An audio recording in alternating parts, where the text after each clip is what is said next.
मैं हिम्मतवान आत्मा हूँ। हिम्मत का एक कदम मदद के 1000 कदम रखने वाली मैं आत्मा, बाप की मददगार आत्मा हूँ। 23/10/2022 के महावाक्य हैं। अव्यक्त बाप दादा, रिवाइज है 13/10/92 सन की। टॉपिक है नंबर 1 बनना है तो ज्ञान और योग को स्वरूप में लाओ। आज सत्य शिक्षक अपनी श्रेष्ठ शिक्षा धारण करने वाले गॉडली स्टूडेंट को देख रहे हैं कि हर एक ईश्वरी विद्यार्थी ने इस ईश्वरी शिक्षा को कहाँ तक धारण किया है। पढ़ाने वाला एक है, पढ़ाई भी एक है, लेकिन पढ़ने वाले पढ़ाई में नंबरवार हैं। हर रोज का पाठ मुरली द्वारा हर स्थान पर एक ही सुनते हैं और एक ही पाठ पढ़ाते हैं। मुरली अर्थात पाठ हर स्थान पर एक ही होता है। डेट का फर्क हो सकता है, लेकिन मुरली वही होती है। फिर भी नंबरवार क्यों? नंबर किस लिए होते? क्योंकि इस ईश्वरी पढ़ाई पढ़ने की विधि सिर्फ सुनना नहीं है, लेकिन हर महावाक्य स्वरूप में लाना है। तो सुनना सबका एक जैसा है, लेकिन स्वरूप बनने में नंबरवार हो जाते हैं। लक्ष्य सभी का एक ही रहता कि मैं नंबर 1 बनूं, ऐसा लक्ष्य है ना। लक्ष्य नंबर 1 का है, लेकिन रिजल्ट में नंबरवार हो जाते, क्योंकि लक्ष्य को लक्षण में लाना, इसमें लक्ष्य और लक्षण में फर्क पड़ जाता। इस पढ़ाई में सब्जेक्ट भी ज़्यादा नहीं है। 4 सब्जेक्ट को धारण करना इसमें मुश्किल क्या है? और चारों ही सब्जेक्ट 1-2 के साथ संबंध है।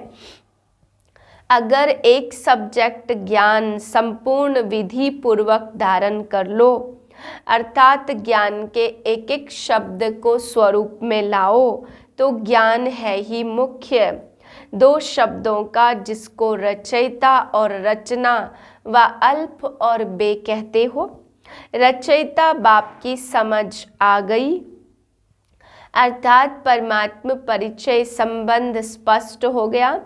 और रचना अर्थात पहली रचना, मैं श्रेष्ठ आत्मा हूँ, और दूसरा मुझ आत्मा का इस बेहद रचना और बेहद के सारे कल्प में क्या क्या पार्ट है, यह सारा ज्ञान तो सभी को है ना। लेकिन श्रेष्ठ आत्म स्वरूप बन हर समय श्रेष्ठ पार्ट बजाना, इसमें कभी याद रहता, कभी भूल जाते। अगर इन 2 शब्दों का ज्ञान है, योग भी इन 2 शब्दों के आधार पर है। ज्ञान से योग का स्वतः ही संबंध है। जो ज्ञानी तू आत्मा है, वह योगी तू आत्मा अवश्य ही है। तो ज्ञान और योग का संबंध हुआ ना। और जो ज्ञानी और योगी होगा, उसकी धारणा श्रेष्ठ होगी या कमज़ोर होगी? श्रेष्ठ स्वतः होगी ना, सहज होगी, कि धारणा में मुश्किल होगी। जो ज्ञानी तू आत्मा, योगी तू आत्मा है, वह धारणा में कमज़ोर हो सकता है। नहीं होते तो है, तो ज्ञान योग नहीं है। ज्ञानी है, लेकिन ज्ञानी तू आत्मा, वह स्थिति नहीं है। योग लगाने वाले हैं, लेकिन योगी जीवन वाले नहीं है। जीवन सदा होती है और जीवन नेचुरल होती है। योगी जीवन अर्थात ओरिजिनल नेचर योगी की है। 63 जन्म के विस्मृति के संस्कार व कमजोरी के संस्कार ब्राह्मण जीवन में कहाँ कहाँ मूल नेचर बन पुरुषार्थ में विघ्न डालते।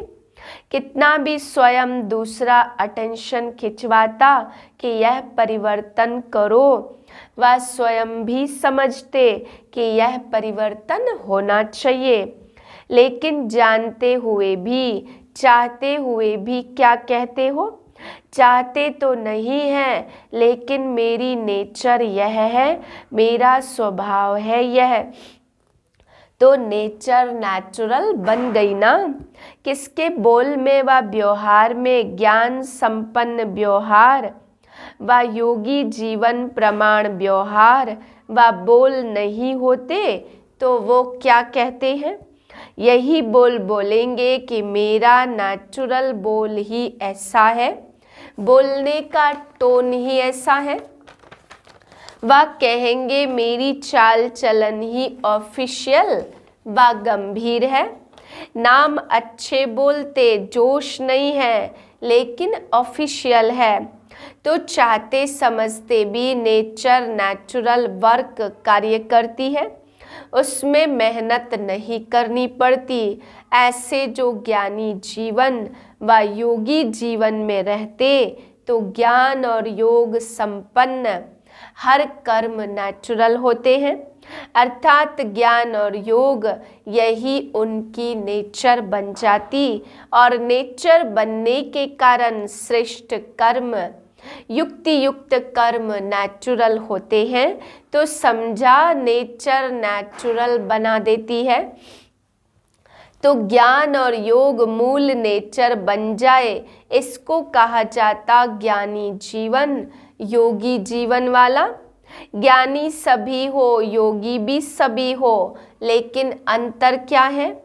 एक है ज्ञान सुनने सुनाने वाले, यथाशक्ति जीवन में लाने वाले। दूसरे हैं ज्ञान और योग को हर समय अपने जीवन की नेचर बनाने वाले। विद्यार्थी सभी हो, लेकिन यह अंतर होने के कारण नंबरवार बन जाते। जिसकी नेचर ही ज्ञानी योगी की होगी, उनकी धारणा भी नेचुरल होगी। नेचुरल स्वभाव संस्कार ही धारणा स्वरूप होंगे। बार बार पुरुषार्थ नहीं करना पड़ेगा कि इस गुण को धारण करूं, उस गुण को धारण करूं, लेकिन पहले फाउंडेशन के समय ही ज्ञान योग और धारणा को अपनी जीवन बना दी। इसलिए यह तीनों सब्जेक्ट ऐसी आत्मा की स्वतः और स्वाभाविक अनुभूतियां बन जाती हैं। इसलिए ऐसी आत्माओं को सहज योगी, सहज ज्ञानी, सहज धारणा मूर्त कहा जाता। तीनों सब्जेक्ट का कनेक्शन है। जिनके पास इतनी अनुभूतियों का खजाना संपन्न होगा, ऐसी संपन्न मूर्तियां स्वतः ही मास्टर दाता बन जाती है। दाता अर्थात सेवाधारी। दाता देने के बिना रह नहीं सकता। दातापन के संस्कार से स्वतः ही सेवा का सब्जेक्ट प्रैक्टिकल में सहज हो जाता। तो चारों का ही संबंध हुआ ना। कोई कहे कि मेरे में ज्ञान तो अच्छा है, लेकिन धारणा में कमी है, तो उसको ज्ञानी कहा जाएगा। ज्ञान तो दूसरों को भी देते हैं तब तो देते हो। एक है समझना, दूसरा है स्वरूप में लाना। समझने में सभी होशियार हैं, समझाने में भी सभी होशियार हैं, लेकिन नंबर 1 बनना है तो ज्ञान और योग को स्वरूप में लाओ। फिर नंबरवार नहीं होंगे, लेकिन नंबर 1 होंगे। तो सुनाया कि आज सत शिक्षक अपने चारों ओर के ईश्वरीय विद्यार्थियों को देख रहे थे। तो क्या देखा? सभी नंबर 1 दिखाई दिए व नंबरवार दिखाई दिए। क्या रिजल्ट होगी? वह समझते हो कि नंबर 1 तो एक ही होगा, हम तो नंबरवार में ही आएंगे। फर्स्ट डिवीज़न में तो आ सकते हो ना, उसमें एक नहीं होता। तो चेक करो, अगर बार बार किसी भी बात में स्थिति नीचे ऊपर होती है और बार बार पुरुषार्थ में मेहनत करनी पड़ती, इससे सिद्ध है कि ज्ञान की मूल सब्जेक्ट दो शब्द रचता रचना की पढ़ाई को स्वरूप में नहीं लाया। जीवन में मूल संस्कार के रूप में व मूल नेचर के रूप में व सहज स्वभाव के रूप में नहीं लाया। ब्राह्मण जीवन का नेचुरल स्वभाव संस्कार ही योगी जीवन और ज्ञानी जीवन है। निरंतर जीवन अर्थात निरंतर सदा 8 घंटा जीवन है, फिर 8 घंटा नहीं, ऐसा नहीं होता। आज 10 घंटे के योगी बने और आज 12 घंटे के योगी बने और आज 2 घंटे के योगी बने, वो लोग योग लगाने वाले योगी हैं। योगी जीवन वाले योगी नहीं।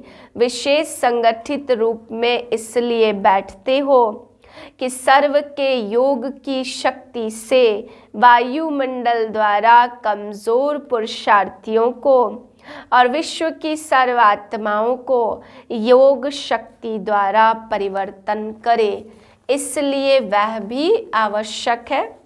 लेकिन इसलिए योग में नहीं बैठते हो कि अपना ही टूटा हुआ योग लगाते रहो।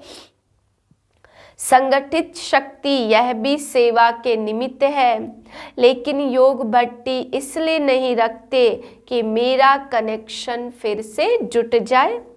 अगर कमजोर हो तो इसलिए बैठते हो, और योगी तू आत्मा हो तो मास्टर सर्वशक्तिमान बन, मास्टर विश्व कल्याणकारी बन, सर्व को सहयोग देने की सेवा करते हो। तो पढ़ाई अर्थात स्वरूप बनना। अच्छा, आज दीपावली मनाने आए हैं। मनाने का अर्थ क्या है? दीपावली में क्या करते हो? दीप जलाते हो। आजकल तो लाइट जलाते हैं, और लाइट पर कौन आते? परवाने। और परवाने की विशेषता क्या होती? फिदा होना। तो दीपावली मनाने का अर्थ क्या हुआ? तो फिदा हो गए हो या आज होना है? हो गए या होना है? हो गए हैं। तो दीपावली तो मना ली, फिर क्यों मनाते हो? जब फिदा हो गए तो दीपावली मना लिया, फिर बीच बीच में चक्कर लगाने जाते हो। फिदा हो गए हैं लेकिन पंख थोड़े हैं, उससे थोड़ा चक्कर लगा लेते हो। तो चक्कर लगाने वाले तो नहीं हो ना। चक्कर लगाना अर्थात किसी न किसी माया के रूप से टक्कर खाना। माया से टक्कर खाते हो या माया को हार खिलाते हो?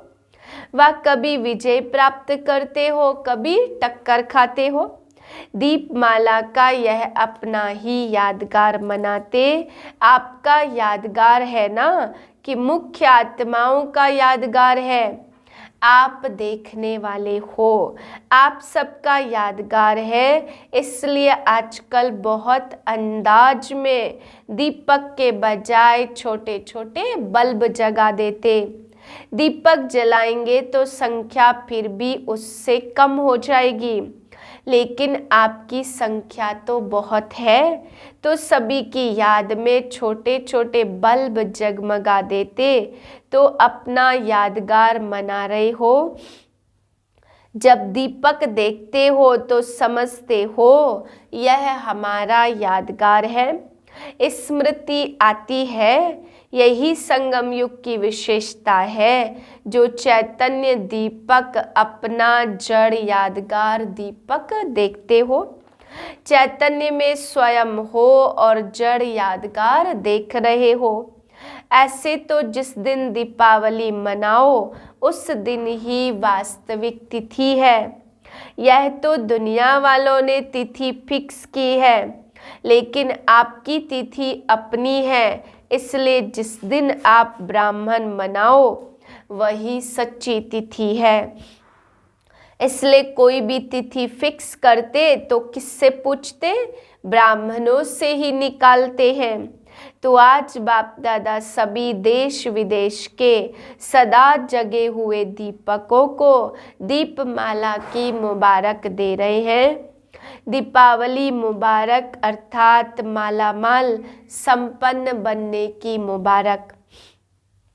ऐसे सदा जागती ज्योत, सदा स्वयं प्रकाश स्वरूप बन औरों का अंधकार मिटाने वाले सच्चे दीपक, सदा चारों ही सब्जेक्ट को साथ साथ जीवन में लाने वाले, सर्व सब्जेक्ट में नंबर 1 के लक्ष्य को लक्षण में लाने वाले, ऐसे ज्ञानी तु आत्माएं, योगी तु आत्माएं, दिव्य गुण स्वरूप आत्माएं, निरंतर सेवाधारी श्रेष्ठ विश्व कल्याणकारी आत्माओं को बाप दादा का याद प्यार और नमस्ते।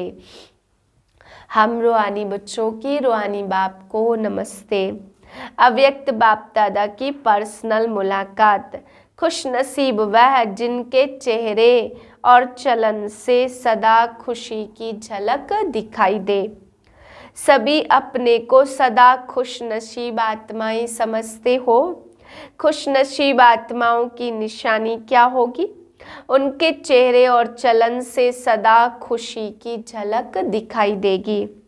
चाहे कोई भी स्थूल कार्य कर रहे हो, साधारण काम कर रहे हो, लेकिन हर कर्म करते खुशी की झलक दिखाई पड़े।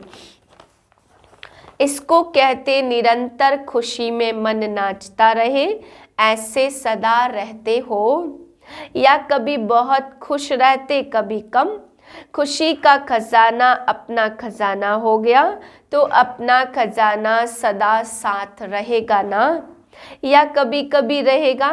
बाप के खजाने को अपना खजाना बनाया या भूल जाता है अपना खजाना? अपनी स्थूल चीज तो याद रहती है ना।